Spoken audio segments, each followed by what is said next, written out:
Hey, it's Eric here at I Love Franchising, and I was on a conference call the other day, this week, with my team, which is some of the employees and my business partners. And I was on this call, and I'm thinking, oh my gosh, I think I was hungry, and I'd been on multiple conference calls already, and so my attention span was about this big, and my patience was even less. But that's really, when that happens, it just really kind of reveals the true you.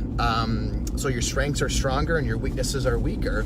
And I told my business partners, I said, I'm not very good in this particular situation, and here's why. So let me tell you why, and it might or might not relate to you, but it's definitely a reason why I choose the kinds of businesses that I choose. So what I love about one of my businesses and the person who's running the business for me is they are an absolute self-starter. I let them know what I want done, what's going on in my head and what I want done, and they go get it done. If they need anything, they come back to me and ask for some clarification, which can happen often with me because I'm not always the best at giving clear, specific directions and instructions and laid out A through Z for them to do.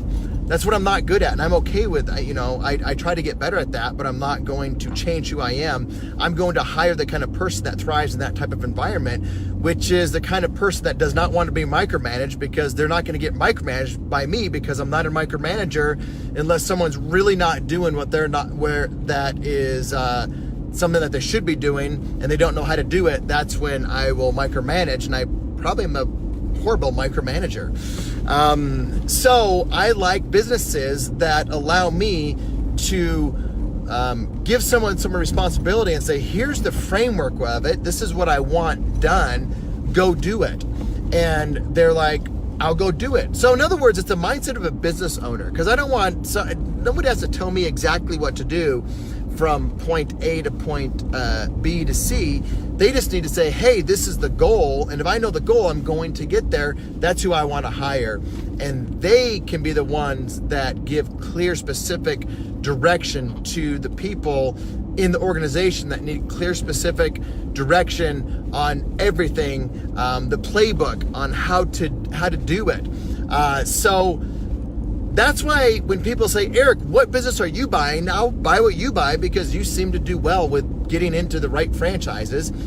Don't buy a business that I'm buying just because I bought it, especially if you're the micromanaging type and you want to have your fingers in everything and you want to have control of everything. That's not how I build my businesses. I build my businesses in a different way. One way is not right or wrong. It's how you choose to build your business based on how you want to build your business. I build my businesses that are built on somebody else doing the heavy lifting, and there's different reasons why I do that, but one of the reasons is it's just because it's natural for me to do that. It does fetch a higher multiple, and there's all kinds of different reasons that are ancillary that I really like on building a business that way. But other people are like, Eric, I want to be involved with my business, because if I don't, know how to clean the toilet in my business, then, how will anybody else ever know how to clean a toilet in the business? And, that's an extreme, but that's how some people are, and they're probably not going to enjoy the kinds of businesses that I like. But I understand that. I understand if that's you and you want to be involved, and there's certain business models and franchising that you'll thrive in. But if you get in the kind of business model that I'm in, you'll probably, get frustrated. So there's a lot of different ways to get to the goal. It's not always just a clear-cut strategy or what's the best or the hottest, or none of that really matters at the end of the day.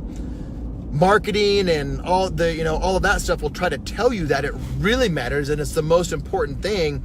But in my mind, the most important thing is, what business are you going to enjoy and thrive in? And enjoy and thrive in a business doesn't mean it's just the widget or whatever it is, but it goes a lot deeper than that. And that's what I love to talk to people about. So if you ever want to talk to me about that, book a call with me at talkwitheric.com, talkwitheric.com.